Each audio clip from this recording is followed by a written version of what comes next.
Assalamualaikum warahmatullahi wabarakatuh. Salam sejahtera bagi kita semua. Selamat datang dalam video pembelajaran riset operasional pada materi linear programming metode simplex.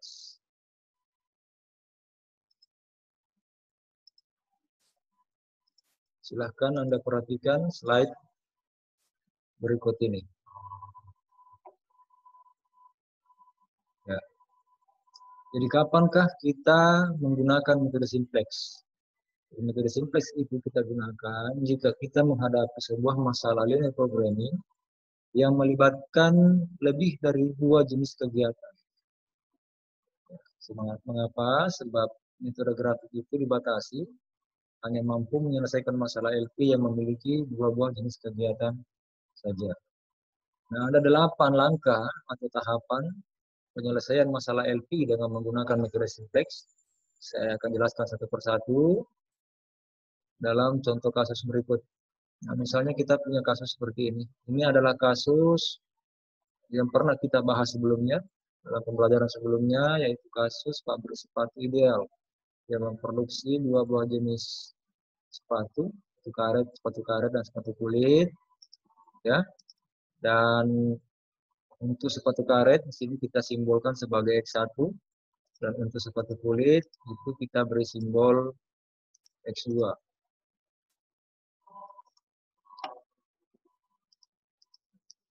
Kemudian ada 3 buah fungsi batasan, yaitu fungsi batasan 1, 2, dan 3. Ini masing-masing fungsinya, dan tentu saja ada batasan yang negatif. Mari kita lihat langkah pertama. Langkah pertama yang harus kita lakukan adalah terkait dengan fungsi tujuannya dulu.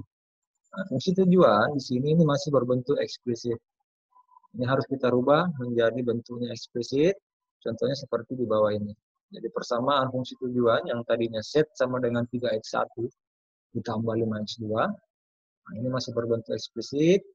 Diubah menjadi bentuk implisit dengan cara merubah persamaan di atas menjadi Z dikurang 3x1 dikurang 5x2 itu sama dengan 0. Nah, kemudian langkah berikutnya adalah mengubah fungsi batasan, ya, dari pertidaksamaan menjadi persamaan. Nah, caranya dengan menambahkan select variable. Select variable itu adalah semacam variabel buatan.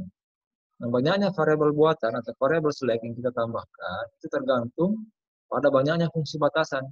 Nah, pada kasus ini kita punya 3 buah fungsi batasan. Nah, kemudian variabel dasarnya itu ada 2, yaitu variabel dasar X1 dan variabel dasar X2. Nah, kemudian ditambahkan 3 select variabel, dikasih simbol X3, X4, dan X5. Nah, bagaimana caranya merubah dari pertidaksamaan dengan menjadi persamaan? Misalnya kita lihat pada contoh berikut, untuk fungsi batasan pertama, ya 2x1 lebih kecil sama dengan 8.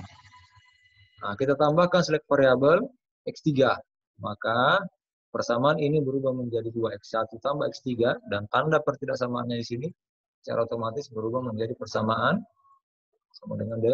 Nah, demikian seterusnya untuk fungsi batasan kedua dan fungsi batasan ketiga. Ya. Nah, langkah ketiga adalah memindahkan fungsi tujuan yang baru kita ubah tadi ini dan fungsi batasan yang ini 1, 2, dan 3 itu ke dalam tabel simplex.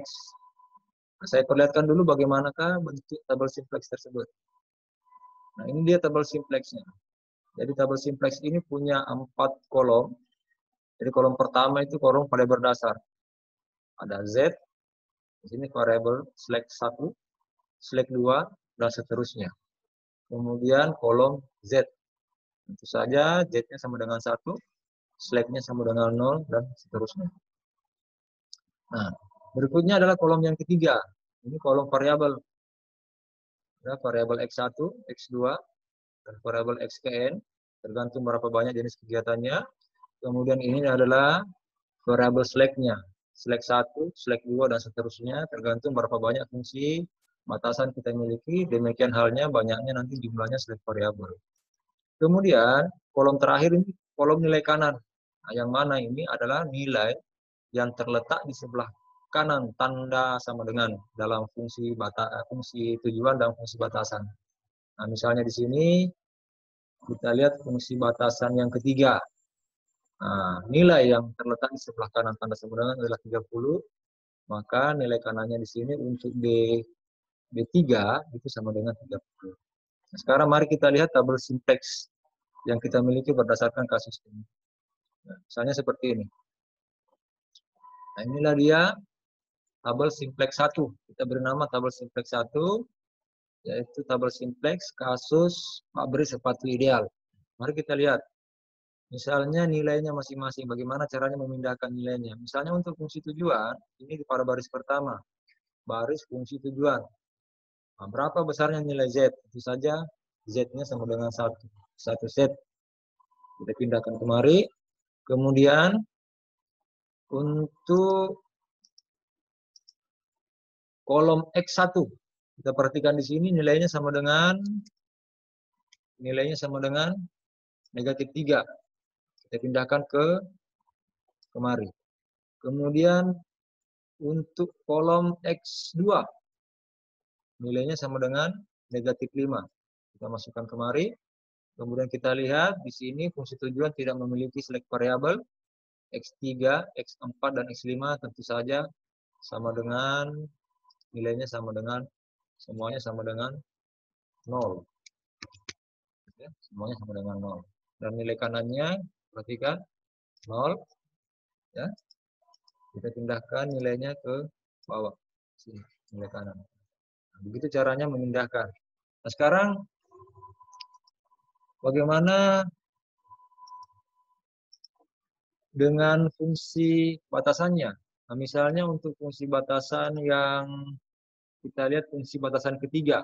Ke pertama dulu ya. Pertama, ini 2x1 tambah x3 sama dengan 8. Mana cara memindahkannya? Perhatikan. Untuk Z nilainya sama dengan 0. Karena di sini tidak memiliki 0. Kemudian kita lihat X1. Di sini nilainya 2. Kita pindahkan ke sini, kolom X1. Kemudian tidak ada nilai X2-nya. Oleh karena itu, di sini nilainya sama dengan 0. Kemudian X3 ada 1 X3, tapi kita tidak tuliskan satunya ya. Di sini kita masukkan 1.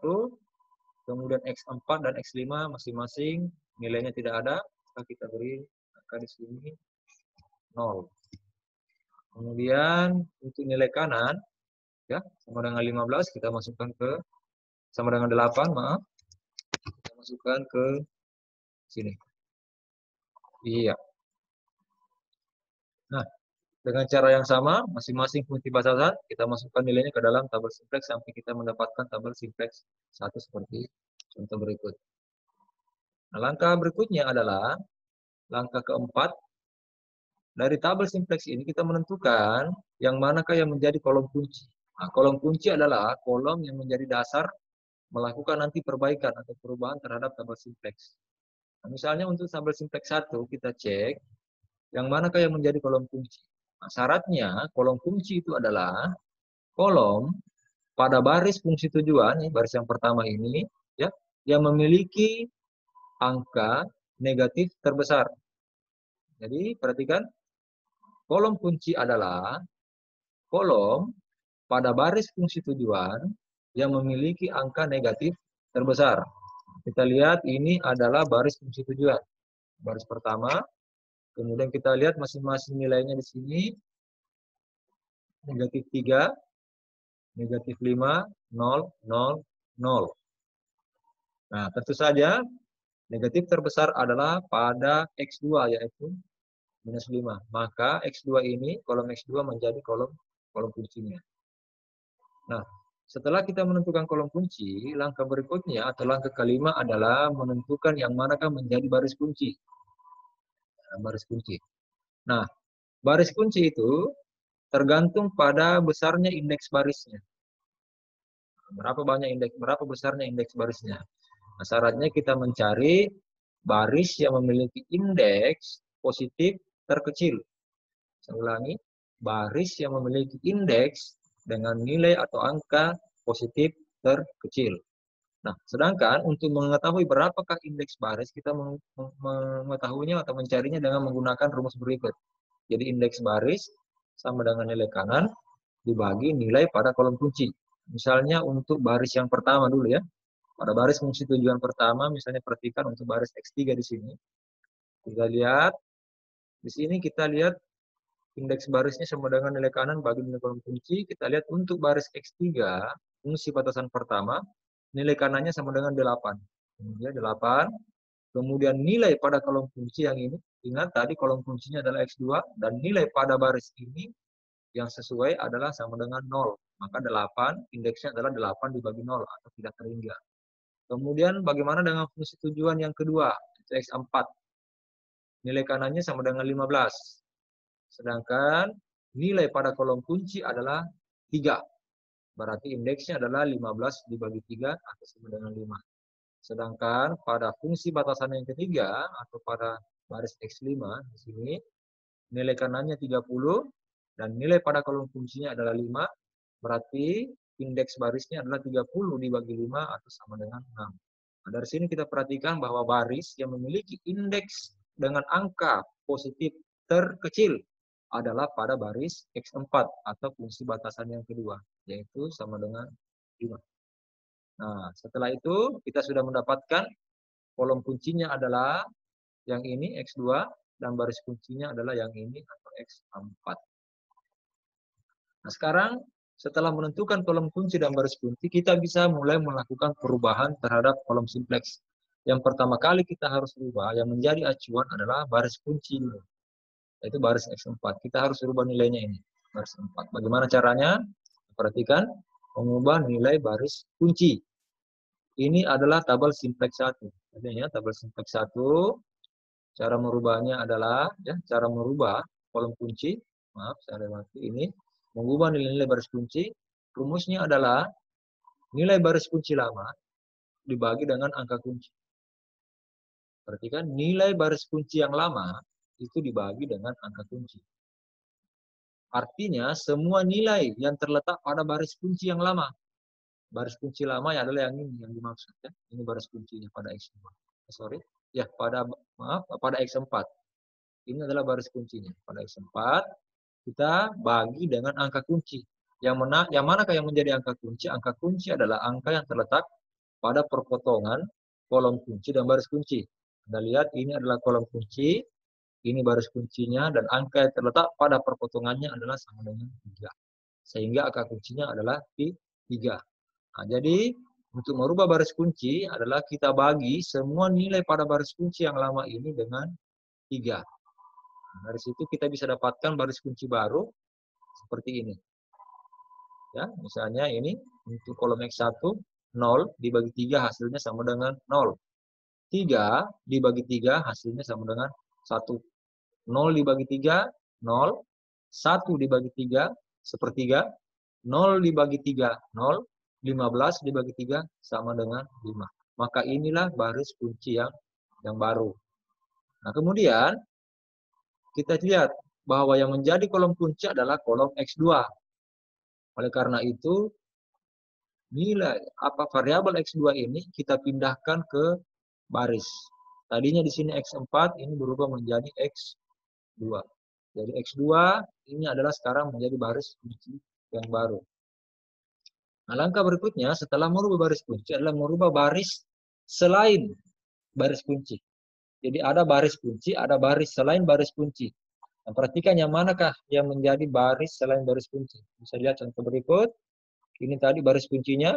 Tentu saja baris selain baris kunci adalah baris set, baris X3, dan baris X5. Ya. Nah, tadi ini baris X4 sudah berubah menjadi baris X2. Nah, untuk merubah baris selain baris kunci, atau bisa juga kita istilahkan sebagai baris non kunci ya, supaya lebih mudah memahami. Jadi baris selain baris kunci itu kita kasih nama baris non kunci. Ya, ini menggunakan rumus berikut. Baris non kunci baru sama dengan baris non kunci lama dikurangi. Nah, koefisien pada kolom kunci dikali nilai baris kunci yang baru. Nah, kita lihat tadi baris kunci barunya ini.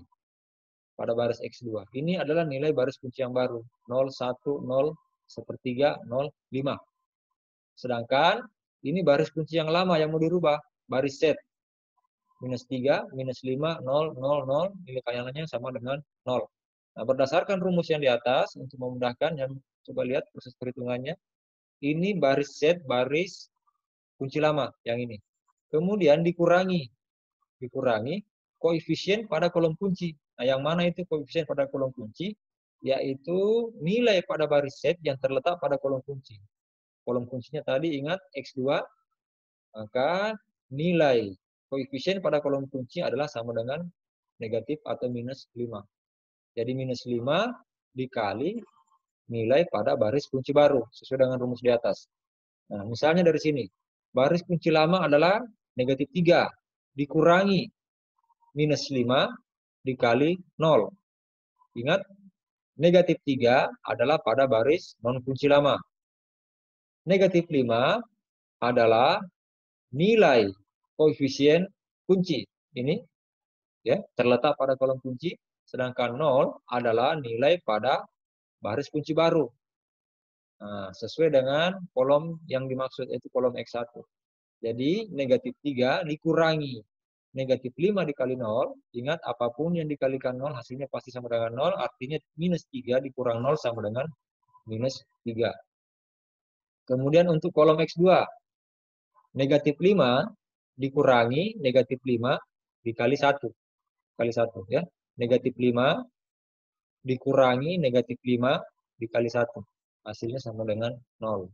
Kemudian pada kolom X3, 0 dikurangi -5 ya, 0 dikurangi -5 dikurangi 0 sama dengan 0. Kemudian pada kolom X4, 0 dikurangi -5 dikali 1/3. Artinya 0 dikurangi dalam kurung -5 dikali 1/3, hasilnya sama dengan 5/3. Ya, kemudian untuk kolom X5, karena di sini nilainya sama dengan 0, kemudian kolom kuncinya, pada baris kuncinya 0 juga, maka hasilnya pasti sama dengan 0. Nah, kemudian coba lihat pada nilai kanan. Untuk baris non kunci lama, nilai kanannya sama dengan 0. Ya. Kemudian dikurangi hasil perkalian antara koefisien kunci, yaitu -5, ya, dikali baris kunci lama, 5. Berarti 0 dikurang 25, atau sama dengan 25. Ya. Oke. Nah, selanjutnya, itu tadi bagaimana caranya merubah baris non kunci untuk baris kunci tujuan. Sekarang kita pindah ke baris berikutnya, baris X3. Nah, dengan cara yang sama tadi, ya, dengan menggunakan rumus yang sama, kita rubah baris X3. Nah, kita lihat dulu untuk baris X3 ini, ya. Nah, ini baris X3 ini, kita cek dulu berapa besarnya koefisien kuncinya. Nah, kita lihat koefisien kunci atau nilai pada baris X3 yang terletak pada kolom kunci itu sama dengan 0. Maka koefisiennya sama dengan 0. Nah, artinya semua nilai baris kunci lama, baris non kunci lama itu X3 di sini, akan diperkurangkan dengan hasil perkalian antara koefisien kunci 0 ya dikali dengan baris kunci. Ini baris kuncinya X2. Maka Anda bisa dapatkan hasilnya seperti yang di bawah ini. Untuk nilai baris non kunci baru pada baris fungsi batasan pertama atau X3. Dengan cara yang sama kita bisa dapatkan untuk baris non kunci X5. Ya. Misalnya contohnya seperti ini. Untuk kolom X1. Ini baris non kunci lamanya, nilainya sama dengan 6. Dikurangi koefisien pada kolom kunci, ingat 5. Nilai pada kolom kunci pada baris X5 sama dengan 5. Dikali dengan baris kunci lama. Baris kunci baru, 0. Jadi 6 dikurangi 5 dikali 0 sama dengan 6. Ya, untuk kolom X2, perhatikan 5 dikurangi 5 dikali 1 sama dengan 0 dan seterusnya. Nah, setelah itu kita bisa mendapatkan baris tabel simplex 2. Ini hasil perbaikan pertama ya, tabel simplex 2 itu hasil perbaikan dari tabel simplex 1. Ini masing-masing nilai baris yang sudah kita perbaiki atau kita rubah. Dari sini kita sudah bisa menghitung berapakah besarnya nilai set. Kita cek di sini, ini adalah fungsi tujuannya. Z sama dengan 3x1 tambah 5x2. Ya, kita lihat cek pada variabel dasar. Adakah nilai x1 di sini? Tidak ada. Maka x1-nya di sini sama dengan 0. Kemudian x2 ada variabel dasarnya x2. Kita lihat di sini nilainya sama dengan 5. Maka kita substitusi masuk x2 kita ganti menjadi 5. 3 dikali 0 tambah 5 kali 5 ya sama dengan 25. Nilai ini sama persis dengan nilai yang ada pada baris fungsi tujuan di sini tabel simplex ya. Ini 25 sama dengan yang di atas. Nah, sekarang pertanyaannya apakah solusi ini adalah solusi optimal ya? Z sama dengan 25 ini apakah sudah nilai optimalnya ataukah masih bisa kita lakukan perbaikan pada tabel simplex 2 ini. Nah, untuk mengetahuinya mudah saja kita tinggal mengecek ya, untuk mengetahuinya tinggal dilakukan saja pengecekan pada baris fungsi tujuan. Apakah masih ada nilai yang bernilai negatif? Ya, kita cek saja pada baris pertama baris fungsi tujuan apakah masih ada yang bernilai negatif. Jika sudah tidak ada, artinya itu sudah optimal. Nah, sekarang mari kita lihat untuk tabel simplex 2 atau hasil perbaikan pertama tadi ternyata pada kolom X1 ini nilainya masih ada yang negatif, itu negatif 3. Oleh karena itu, ya, solusi ini belum optimal, masih bisa dilakukan perbaikan lagi untuk mendapatkan solusi yang lebih optimal. Nah, bagaimana caranya melakukan perbaikan? Ya, kita tinggal mengulangi saja, ulangi langkah keempat, yaitu mulai dari memilih kolom kunci, kemudian langkah kelima, memilih baris kunci, kemudian masuk langkah ke-6, mengubah baris kunci, kemudian langkah ke-7, mengubah baris selain baris kunci atau baris non kunci. Nah, dari situ nanti kita cek kembali apakah masih ada nilai pada fungsi tujuan atau baris set ini yang nilainya negatif. Jika sudah tidak ada, artinya itu adalah keputusan yang optimal.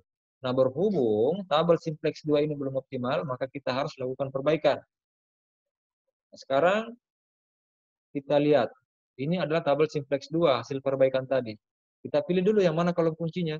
Nah, kita lihat pada baris fungsi tujuan ini, mana yang nilainya negatif terbesar. Tentu saja pada kolom X1. Ya, ini adalah kolom kunci. Kemudian, langkah kelima, kita tentukan lagi mana baris kuncinya. Nah, tentu saja kita harus menghitung dulu indeks barisnya. Ingat, indeks baris itu diperoleh dari pembagian nilai kanan dibagi dengan nilai pada kolom kunci. Jadi 8 dibagi 2 sama dengan 4, 5 dibagi 0 tidak terhingga, 5 dibagi 6 sama dengan 5 per 6. Kemudian kita lihat yang mana kan nilainya positif terkecil. Nah, di sini positif terkecilnya adalah pada baris X5. Maka inilah yang menjadi baris kunci. Kolom kuncinya X1, baris kuncinya X5. Nah, setelah menentukan kolom dan baris kunci, kita bisa mulai melakukan perubahan. Yang pertama kita rubah dulu adalah baris kunci yang ini. Masih ingat caranya? Baris kunci baru adalah baris kunci lama dibagi angka kunci.